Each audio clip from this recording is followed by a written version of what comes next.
Today is October 23rd, and we're having Alex with us to talk about Middle East, BRICS, and Ukraine. Welcome back, Alex. Thank you, Nima. Good to be with you. Let's start with the latest information, with the latest escalation between Iran and Israel. It seems that Israel is going to attack Iran in the next 4 or 5 days. But when it comes to the conflict between Israel and Lebanon right now, how do you find it between Israel and Lebanon? Well, it seems that Israel is determined to create a buffer zone, which is something along the line of what Tacitus described. They create a desolation and call it peace. So it looks like they want to utterly destroy a whole part of southern Lebanon to create this buffer zone and turn it into uninhabitable pile of rubble. I don't know if that's going to work. For the time being, that's what they're doing. But at the same time, it seems that their troops are suffering very gravely on the ground. So, the bombing campaign is going unabated, but the campaign on the ground is causing a lot of trouble to the Israelis. And I think that just in the last 24 hours, they lost 6 tanks, which will probably include a good number of crew members. And so we have increasing volume of reports out of Israel that the troops are practically on the verge of mutiny, that that the morale is very poor, they're very exhausted. They're getting hit harder and harder, not only by Hezbollah in southern Lebanon, they're also getting hit hard by Hamas in Gaza. So, obviously their great success in assassinating the leaders of Hamas and Hezbollah hasn't done very much. And you didn't have to be a genius to know this. And at the time I wrote that, if in some way Benjamin Netanyahu assassinated the Pope in Rome, that wouldn't be the end of the Catholic Church.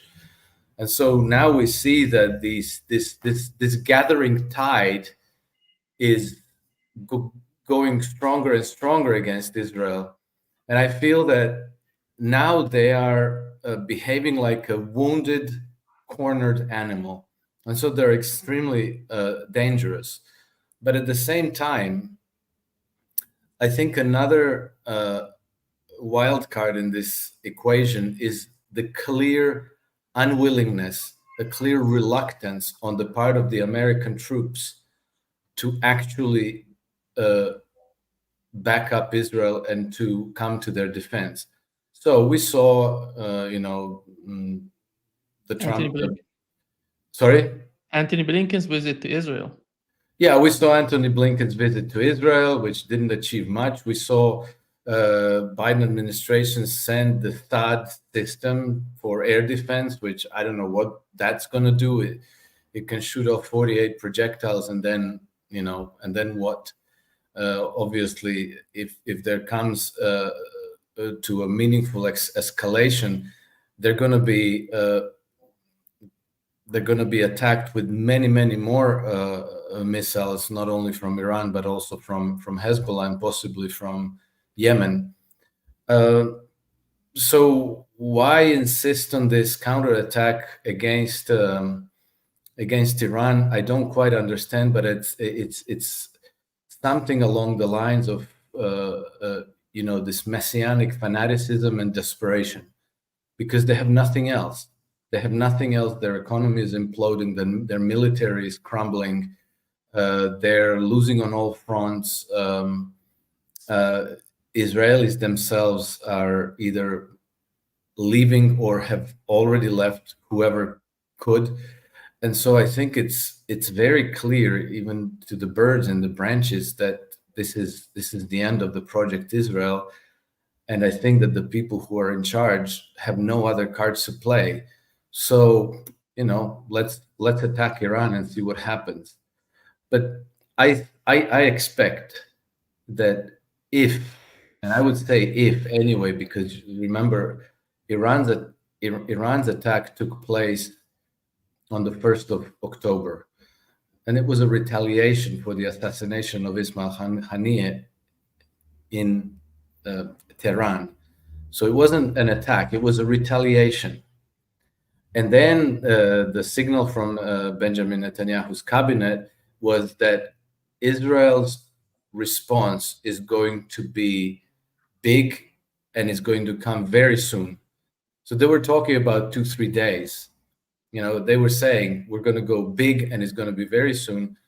And now it's been 23 days and nothing happened so far. And so let's see, their political calculus obliges them to do something before the presidential elections in the United States.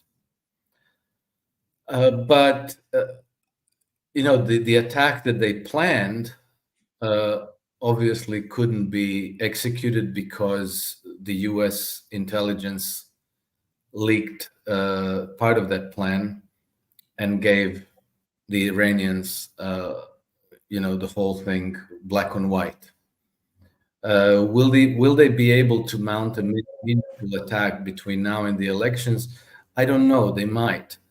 But what it's going to achieve, I'm not sure there either. The Iranians, I expected that the Iranians already had a very massive counterattack locked and loaded, meaning that it would be immediate and it would be very big. But we know also that the Russians and the Chinese have been trying to influence the Iranians to not respond or to calm the situation, because a massive war escalation would be a gift to the Benjamin Netanyahu regime. So I think we're going to have to find out. It's very difficult to say what might happen. And I would also like to remind your viewers that about a month ago we had one of the carrier strike groups, and I can't remember now if it was Abraham Lincoln or if it was Dwight Eisenhower carrier strike group. They were sent to the defense of Israel, and then inexplicably, the group's oiler, the tanker that follows the group in order to be able to refuel the ships in the group, inexplicably struck the ground, and the group couldn't proceed. I suspected that this was sabotage because even though the political leadership in Washington wants to escalate the war, or wants to back up Israel in whatever Israel wants to do, there's a whole hierarchy of people who are asked to implement these plans and to obey their orders, who are not willing, because they understand this is not why we signed up. We're not fighting for the United States, for our liberty, this is not a fight for our constitution, for our families, for our communities back home. We're being asked to sacrifice ourselves and to fight for a foreign country in a clash, in a war that we don't necessarily understand. So they're unwilling. And I think that this is also the dynamic that's behind this latest document leak. Again, you have the political leadership that says gives green light to Israel to do whatever they want and is sending them weapons, more and more and more and more weapons. But the people on the ground, these are competent people who signed up to the U.S. military for a reason, and fighting for Israel probably was not that reason. So they said, like, hey, this could escalate to World War III. We're going to take the brunt of that fight. We're going to be fighting and dying. Do we want to do that? Clearly, the answer is no. So I think that even this, between now and elections, could be throwing a spanner into the works and sabotaging and disabling whatever plans the Israeli cabinet makes, or the neocons in Biden administration. I think we'll just have to find out. I am cautiously optimistic that maybe nothing much will happen, and I hope and pray that I'm right. If the situation is in Israel is the way that you have mentioned, you have described for us, why the support for Netanyahu is growing Among the Israelis, among the Israelis? it seems to me that this is the flash in the pan kind of support. You know, Israelis were successful in assassinating Hassan Nasrallah in Lebanon. So that was seen as a big success. And then, you know, the narrative went along with it as though Hamas was finished. As you know, like as though Hamas was going to crumble like a house of cards. And then they assassinated the Hamas leader. I'm blanking out his name. Ismail Yahya. Haniyeh, No, not Ismail Haniyeh. Yahya Sinwar. Yahya Sinwar. And so that was also seen as a big success. But these successful operations, well, the one with Yahya Sinwar seems that it was merely just lucky, you know. They kind of go along with the expectation that now we're on a winning streak. But very soon after, it was revealed that they're not on a winning streak, that nothing changed. You know, Hamas didn't go away, Hezbollah didn't crumble like a house of cards.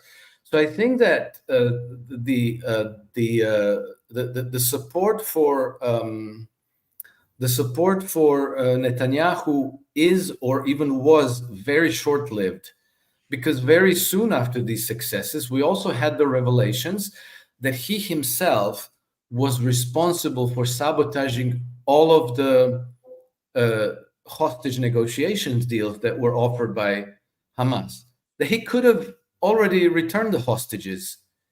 He could have ended this whole thing if he chose to. It was his decision to keep the hostages where they are.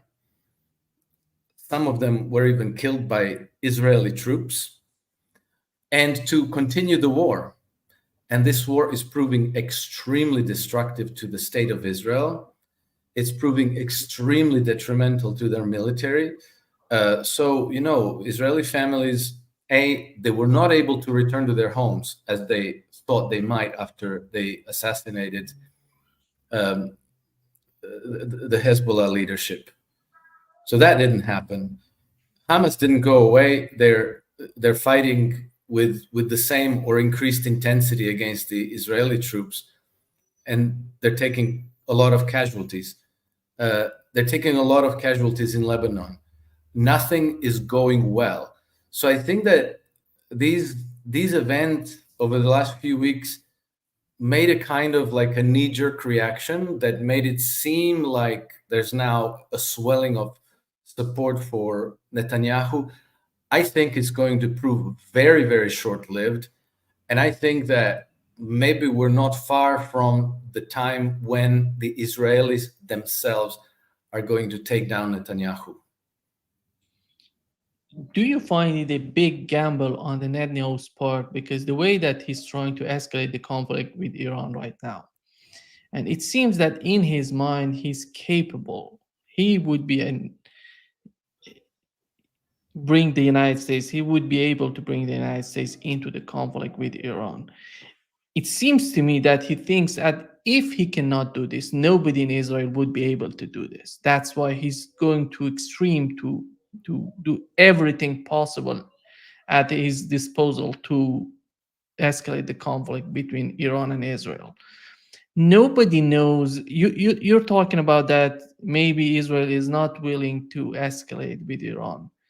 But if they go that way, if they go big on Iran, and Iran tries to respond to them, how would you see in that scenario the behavior, the reaction coming from the United States?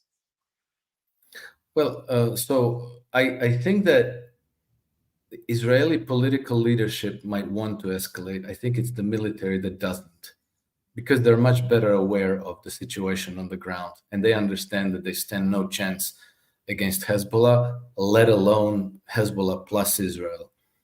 The reaction, and yes, to answer your question, yes, this is a desperate gamble on the part of Benjamin Netanyahu, which I don't know if it's rooted in fanaticism, in desperation, or in delusion, or some kind of a toxic mix of all of that. There's this fixation with the idea that, oh, if we can draw the United States into this fight, then we can prevail. The Americans are going to come in, the cavalry is going to save us, and we're going to prevail. Well, I think that this thinking might have been on the right track 30 years ago, but it isn't today. And I think that the American military leadership is very much aware of this. One of the details that maybe escapes public attention is that we've seen that Ansar Allah in Yemen have demonstrated that they have very high quality intelligence about the about the maritime traffic through the Red Sea, and that they know which ship goes where they're due to dock, who the ships belong to, and that they are attacking the Western ships and the ships going to Israeli ports. They're disallowing their traffic. They've also demonstrated that they have the ability to target those ships with pinpoint accuracy and that they can sink them. Well, this also tells us that if they can do that, they can also attack with pinpoint accuracy American ships and sink them. So what that means is that this whole idea that Israel is going to start a big war with Iran, and that the Americans are just going to come there and have their back and join their fight and prevail, is a delusion. Because if Ansar Allah can sink ships, so can the Iranians, probably better than Ansar Allah. And so that means that the role of the U.S. Navy there and of the U.S. forces in the region, in the bases in Iraq and Syria, they're there like sitting ducks, and they will be sunk and destroyed. I think that the neocons in Washington maybe don't appreciate this situation, but the military brass in the region and in the Pentagon perfectly understand this. So this is why we have this great resistance to let this escalate. And this is why I think we had that oiler running aground a month ago. And then we had the leaking of very confidential documents that stopped Israeli attack in its track. We might see more of that. And I wouldn't be surprised if you don't have back channel communications between the Pentagon and the Russian generals that are coordinating how are we going to keep this from getting out of control, and then maybe helping each other out.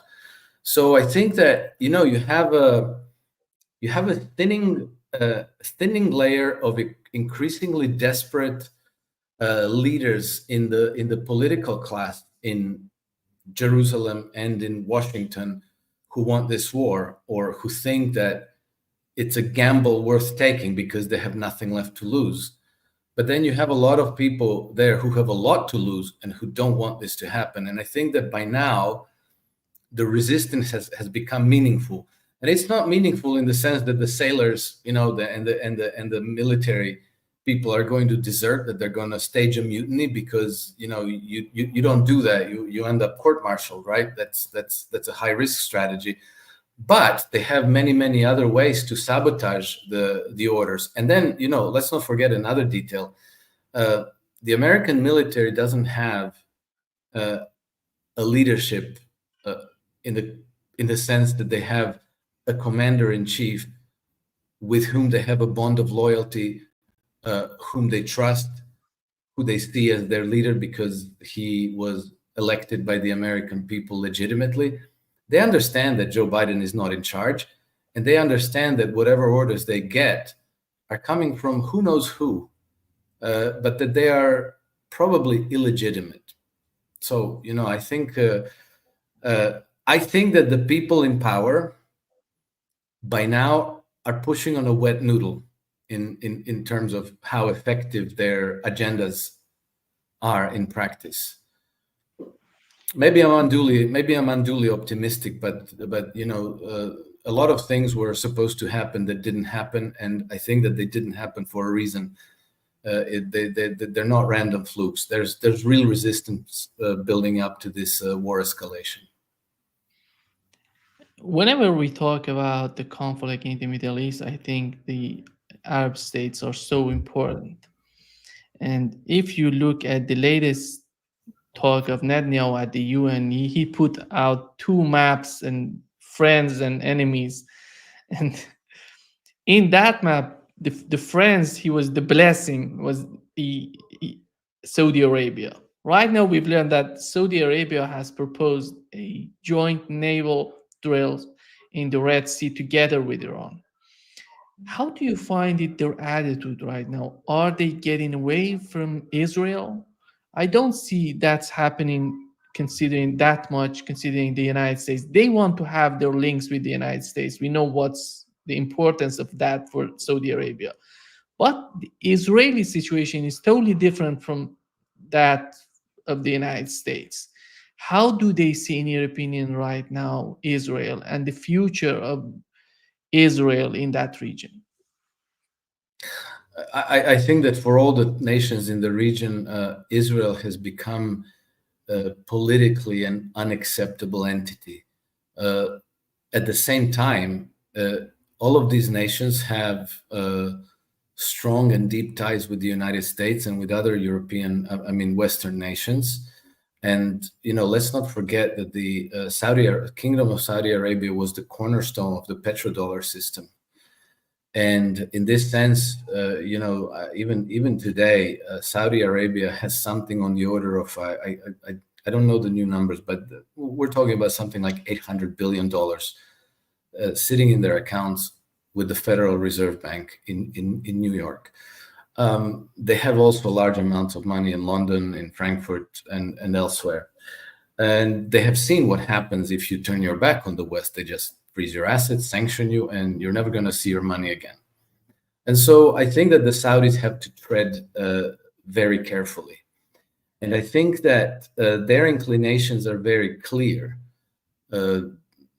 MBS was very Mohammed bin Salman, the Prince of Saudi Arabia, is he's on very friendly terms with Vladimir Putin. They expressed interest in joining the BRICS. They have joined the BRICS, right? Except that now there's obviously immense pressure being put on them to reverse course and to favor this other economic corridor agenda.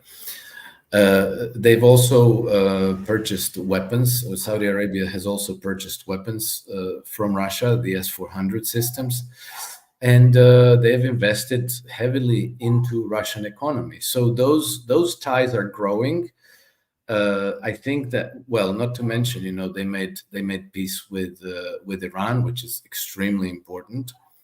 And then, MBS said that he would be open to normalizing Saudi Arabia's relations with Israel when the Israel commits to creation of a Palestinian state.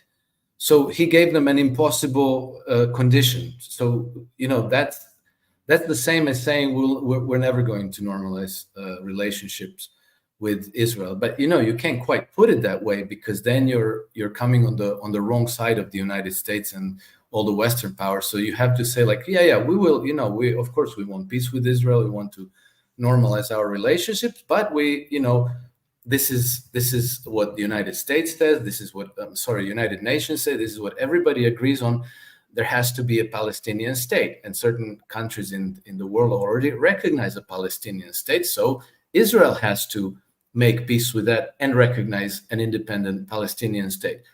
But everybody knows that Israel will never do this. That they will never concede to an independent Palestinian state bordering with Israel. So this is the equivalent of saying we're never normalizing with Iran, with Israel, but without taking a hostile stance towards Israel and by extension towards the rest of the West, and then trying to maintain your relationship with the United States and with other Western powers on a, let's say, on a friendly and constructive level, while also on a parallel track, cultivating your relationship with Russia, with China, with India, with Iran, and so forth. And so I think that this is, I see Saudi Arabia as playing for time. You know, they're waiting for the storm to blow over, and they're trying to preserve as much of their family silver as possible. And I see also some of their projects today as ways of repatriating money from the West. You know, they're building that Neom city, that long thing across the desert. I think it's like 100 miles long city across the desert. Well, that doesn't make a whole lot of sense to me. I don't know if it makes sense to anybody, but I'm sure that it's making the people at Davos, at WEF, World Economic Forum, that they're very excited about this. So if the Saudis say, we want to draw $100 billion to develop this smart city in the middle of the desert, I'm sure that Klaus Schwab and company are all too happy to let them take that money and to invest it in their economy, because then it's going to go to, you know, Saudi designers and construction contractors and so on. So that, you know, that's a way for the Saudis to repatriate some of their money, and maybe with time to minimize their exposure to the West and reduce the risk from that exposure, and little by little cultivate their relationship with BRICS countries. BRICS are not going anywhere. So, you know, the Saudis can afford to pause their involvement, to say, we are under tremendous pressure. We don't want to anger the Western powers at this moment. So, you know, we're just going to send our ambassador to Kazan. But they're not saying no. They're not doing like Milei in Argentina, who just, you know, threw BRICS overboard and made himself completely a vassal of the United States. Before going to, I want to talk about BRICS, but before going to that topic, I want to know your opinion on Germany right now. They're helping when it comes to Ukraine, and right now in the Middle East, they're supporting Netanyahu. They're sending a lot of help, a lot of weapons. I don't know how they, but one of the most supportive countries in Europe is Germany. We can call it the most supportive country in the European Union. Why are they doing this? This is a genocide.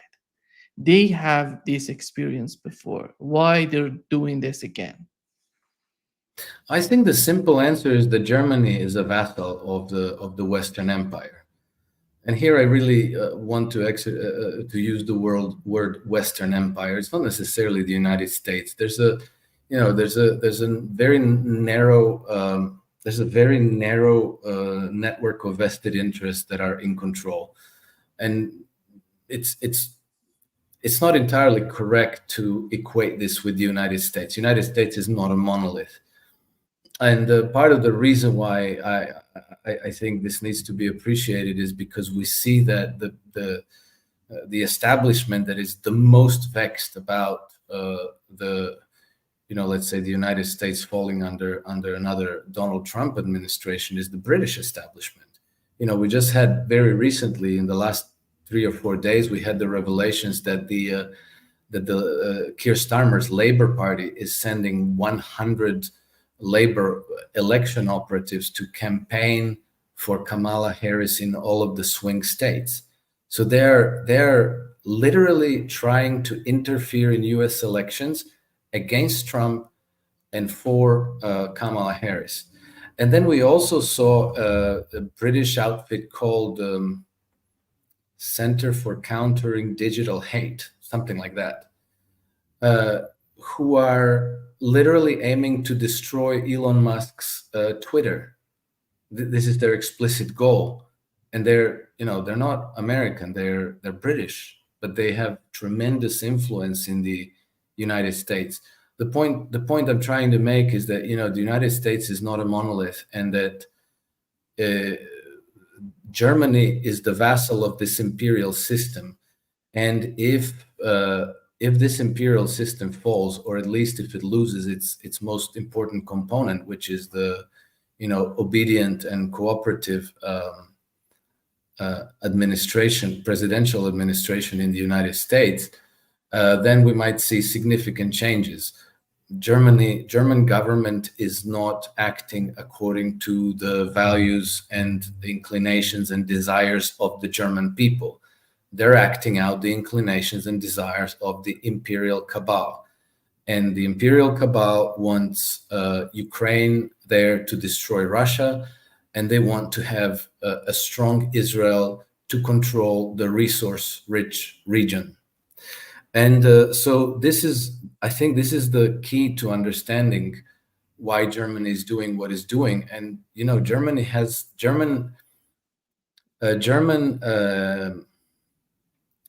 I froze. You probably can hear my voice, but my picture froze. I can hear you. Yeah. Yeah. I think I need to quit and re-enter. Okay. Yeah? No problem. Okay. Go ahead.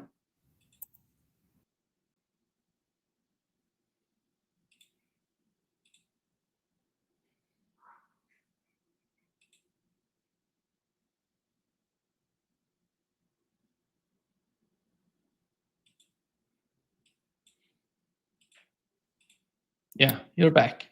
So yeah, this happens sometimes with StreamYard. Germany. Yeah. Yeah. Let's. Yeah, go ahead. Yeah, let's go to what's going on right now in Russia, in Kazan, Alex.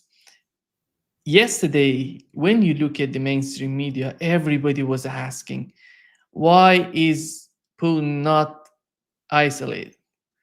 And what would be your answer to that? Well, I think that the only reason why they're asking themselves that question is because they believe their own narrative. They contrive this false narrative, and then they convince themselves, and then they believe it. And so now they're surprised that Putin is not isolated. Well, he never was. They just made that up themselves. And now they're all like, why do people not isolate Russia? Why don't they shun the Putin as a pariah? I think it's born out of Western delusion, which is part of the narrative that's being shoved down everybody's throat 24/7 since at least 2004 that I've paid attention. We've had wall-to-wall, non-stop, 24/7 negative coverage of Russia and Vladimir Putin. You can't even come across any story almost that looks at Russia and its leader and her leadership even in a balanced way, let alone in a positive way. But that's the international community consisting of United States, Canada, Australia, Western Europe, New Zealand, and Japan maybe. The whole rest of the world sees a completely different picture, and they see that Russia is a constructive partner, that Russia doesn't do coercive diplomacy, that Russia doesn't hit countries with sanctions, that they don't go around dictating terms of trade and diplomacy and so forth, and that generally when Russians make a commitment, they abide by their commitment over the long term, whereas the United States, they break every word, every treaty, and so everybody understands that making any kind of a deal with Western powers is futile, because as soon as it's disadvantageous to the Western power, they will simply tear it up and do something else. And they will do so on between themselves. Let's not forget the AUKUS deal, where the British and the Americans, behind the backs of the French, decided to jettison France's contract with Australia for the delivery of diesel-powered submarines, which was, I think, something like $30 billion worth. And they just, in bad faith, tore up France's contract and instead promised Australia that they would deliver American-built or British-built nuclear submarines. And the Australians said, like, oh yeah, okay, fine, let's do that. And now it turns out that they're not going to honor that contract either. So Australia is not going to get any kind of submarine. So this is this is the empire of lies, when practically every deal is made in bad faith. Every commitment can be torn up before the ink dries on the paper. And everybody in the world that isn't brainwashed by Western mainstream media perfectly well understands this. They have rich history and experience with this. So, dealing with Russia, dealing with China, dealing with one another on an equitable basis is by now extremely attractive, rather than, towing the Western lines and having to abide by their coercive terms. To understand the BRICS right now, this summit, and one of the fundamental issues would be, how can we compare BRICS with G7? Is GDP a good item, a good element to compare these two, or GDP at PPP, purchasing power parity? How do you compare these two institutions? Well, if you're going to go by GDP at all, I think you have to go by GDP purchasing power parity. Because, I don't know, if you go to a restaurant in China, for a family of four, you're going to struggle to spend more than, I don't know, $50 or $100, right? Depending. But a family of four can eat for $20 or $30 and eat well. In Western nations, you're going to struggle to eat for less than 100 euros. The house pricing, cost of electricity and fuel, cost of construction, healthcare costs, and so on and so on and so on, are much, much lower in most of the BRIC countries than they are in most of the G7 countries. And what that means is basically that if you just look at the GDP, you're adding up all the invoices between people for the same activity that maybe in BRICS countries would be much, much less. So let's say if I buy a house in China, maybe I'll spend $100,000. Same quality, same size house, maybe in the United States, I'll have to spend $400,000 or $500,000. Again, we're talking about a purchase of a house. Somebody built a house and then somebody bought that house. So that's the economic activity. So to say that American economy is 5 times bigger because that same house costs 5 times as much is a distortion. It's completely meaningless. So if we go by GDP, we have to go by purchasing power parity. But we shouldn't be surprised if they don't go by the GDP at all, or they use GDP only as one of the measures. I watched a discussion between Pepe Escobar and Alexander Dugin from a few days ago. And I think it was very interesting because the way Alexander Dugin talks about economy is very, very different than any Western economist. And so he was saying that what is economy? Economy is extension of society. It's not just an economic consideration, it's a philosophical consideration, it's a spiritual conversation. And he's absolutely right, except that all those dimensions of the economy are completely ignored in the West. because the economy, what is it? It's you know, like it's me going to the store, buying eggs and milk, and somebody producing those eggs and bringing them to the market, and somebody buying a house and building it, and somebody repairing his neighbor's car, and so on. This is economy. This is people making a living. Now, to make all that go, we need credit, right? So we get bank credit, and the bank credit is allocated in some way, and it's allocated towards the uses that the society should deem desirable, right?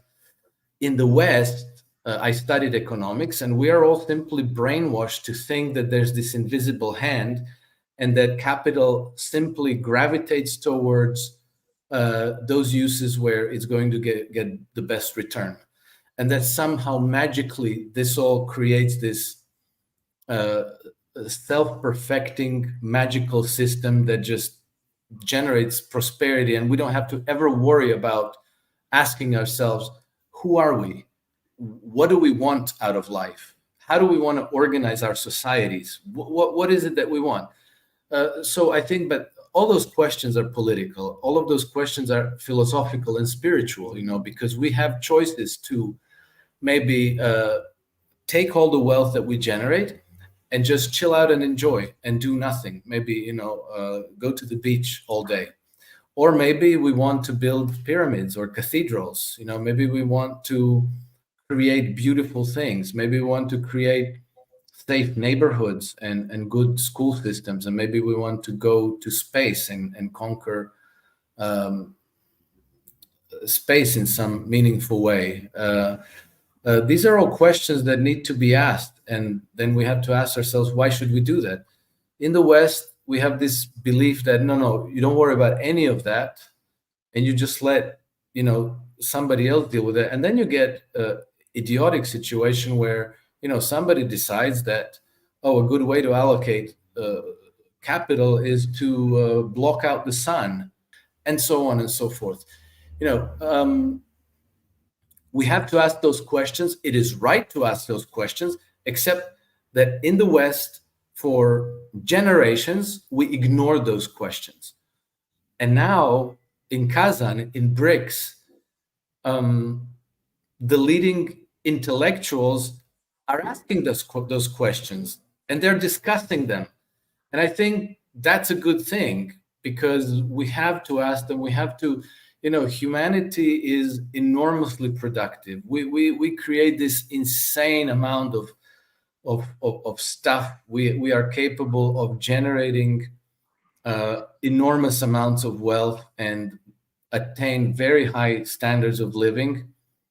And we have to ask, what do we want? What do we want to create? What kind of a future do we want to create? Do we want to plow all of the wealth, all of our know-how, creativity into nuclear weapons and blow up the planet?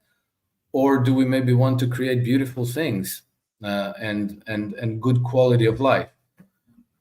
So I think that too will come from the BRICS. It's a really radical departure from the Western system, and I hope that it will continue to be radical. That they will not just, kind of let this moment wither away and then converge on the same path that we've tread for the last 500 years.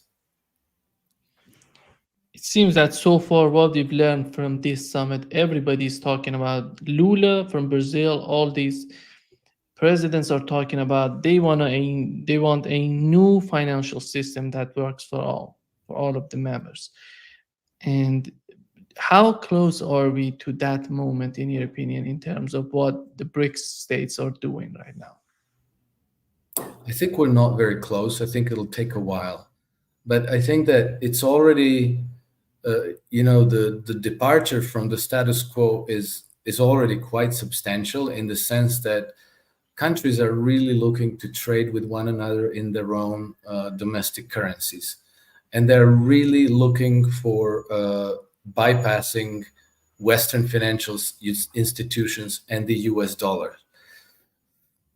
This is not going to be a smooth transition, because the Western powers will do everything that they can to to sabotage this move, to try to pull all these countries back into their orbit.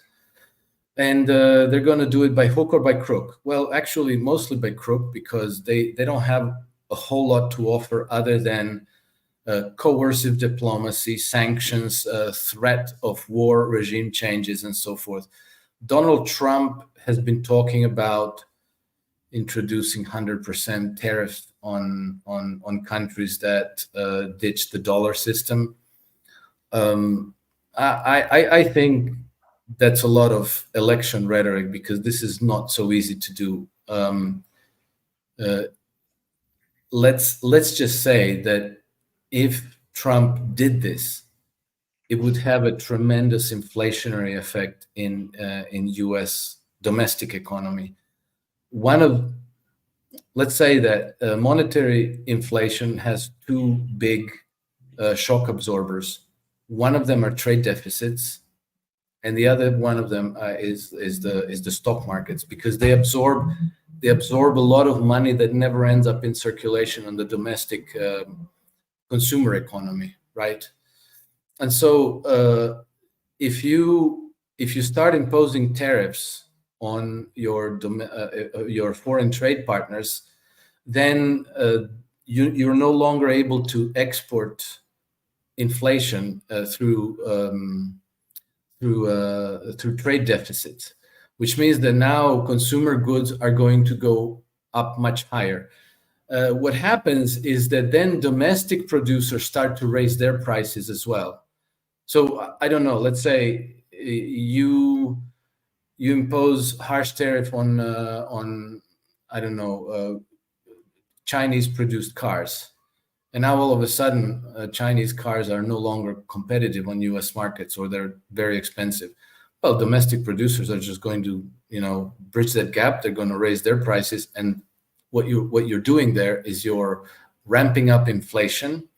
And I think that I'm pretty sure that Donald Trump will be advised not to go that route.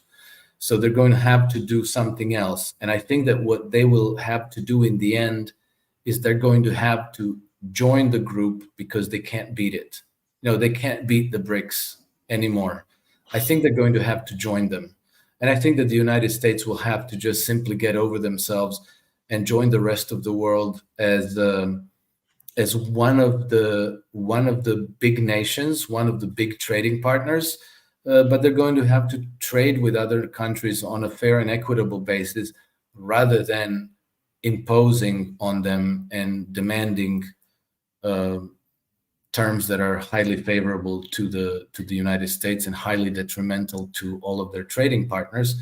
And that itself is going to be a very, very big transition. Only, Donald Trump has to win the election. If he doesn't, then I think we're looking at 4 more years of permanent wars and, destruction of the Western system of governance.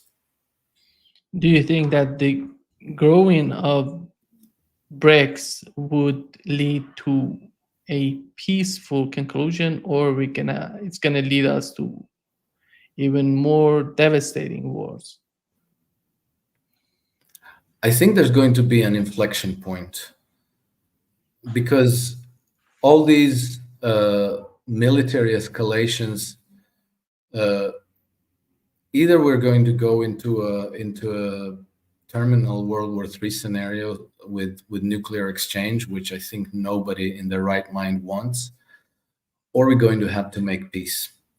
And I think that ultimately peace will prevail for reasons that we discussed in the beginning of this discussion. Where you have people who are in charge of making war, the military brass, American one, Western ones, Chinese, Iranian, Russian, who are now applying the brakes to this progression.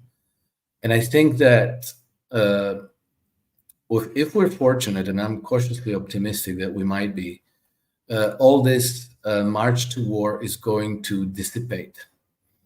And at that point, I think that the powers like the United States is going to have to make peace with the Russians, with the Chinese, with the Iranians.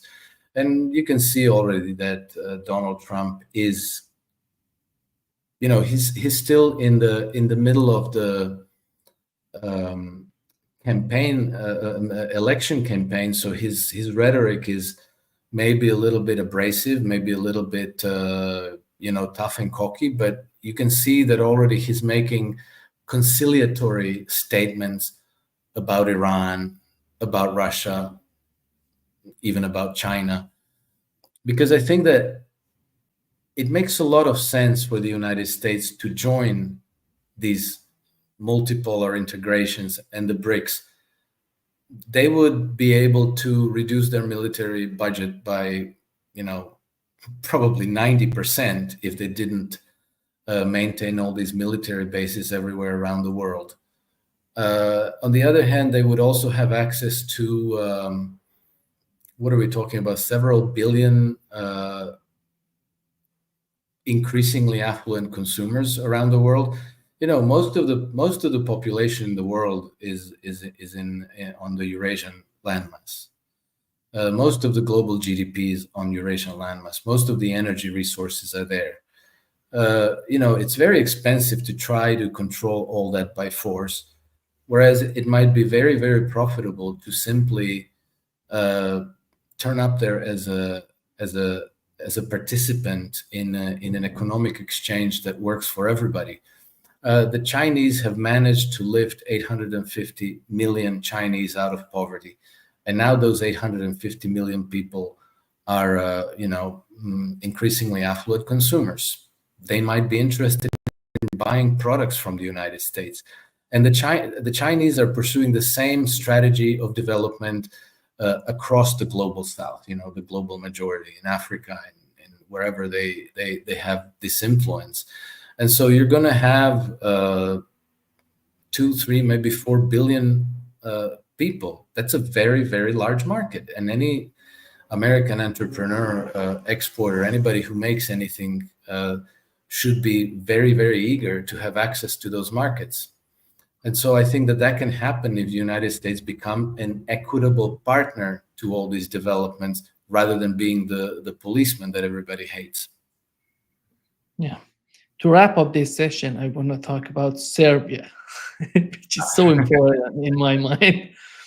How do you find the situation in Serbia? They want to be part of BRICS, but what type of pressure are they receiving, if they're receiving, from the United States or maybe the European Union?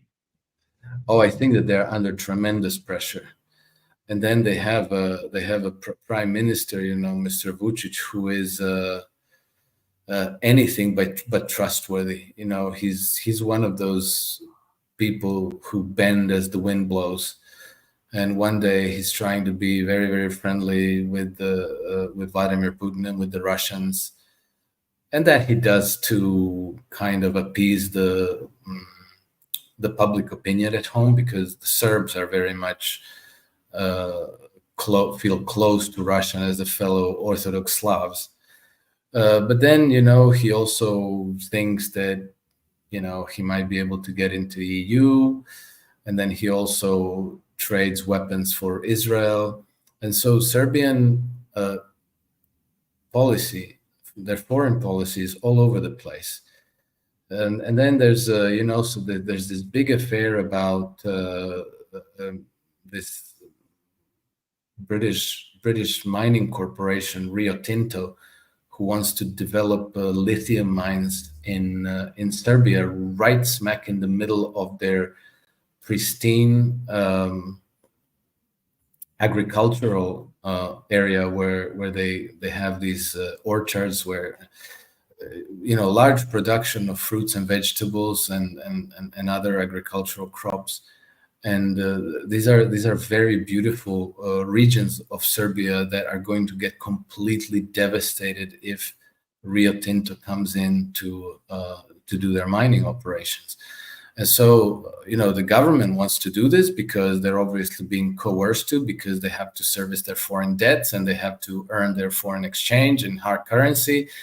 And if they don't, they're going to get sanctions. Then the IMF's going to come in, and it's again this very coercive Western diplomacy. And so the people are up in arms, and there's a risk that they might overthrow the government. And so Vucic is riding a slalom between all this. And so he's now giving signals that he wants to join the BRICS. I think that, like the Saudis, they're trying to save themselves. They're trying to let this clash between the two, the West and the East, blow over with the least damage possible. But I'm not sure how it's going to go. It's extremely complicated in Serbia, and I think that Serbia is one of the flashpoints in the world that could be used to destabilize the whole Balkan region. It's not going to be over Rio Tinto's mines. It's going to be over Kosovo. Kosovo is, traditionally part of Serbia. It's practically the same as Kievan Rus is to Russia. But after the bombing of Serbia in the year 2000, the United States and NATO simply carved Kosovo away from Serbia. They're practically obliging the Serbs to recognize Kosovo as an independent state, which is adding insult to injury. And it's going to be a massive problem. So this could potentially blow up into a regional war in the Balkans. And then, that could draw again, Albania and North Macedonia and Montenegro and Serbia and possibly even Bosnia and Croatia into that battle, because Croatia, very unfortunately, is now part of NATO. So if NATO starts sending troops there under any pretext, they're going to probably send Croatian troops there. And then, we have the reheating of the same horrible hostilities that we had 30 years ago between, Serbs and Muslims, Serbs and Croats, and so on and so forth. Those, I think that the people there have overcome those hostilities to a large extent. And I think it would be really a tragedy if those escalated again. It's I always like to use that analogy about they said, like, if you put 100 black ants and 100 red ants into a jar and watch what happens, you realize that nothing happens. Ants just go about their business, probably trying to get out of the jar. But then if you violently shake up the jar, you cause great alarm to the ants, and then they lash out at the other. Oh, these ants are different from us, it must be them. So they start killing each other. And so I think that Serbia and Kosovo and the Balkans in general are a nice ready to shake jar for the globalist powers to destabilize the region. So I wouldn't dare make predictions, but I think that there is a risk of that region exploding into armed conflicts again.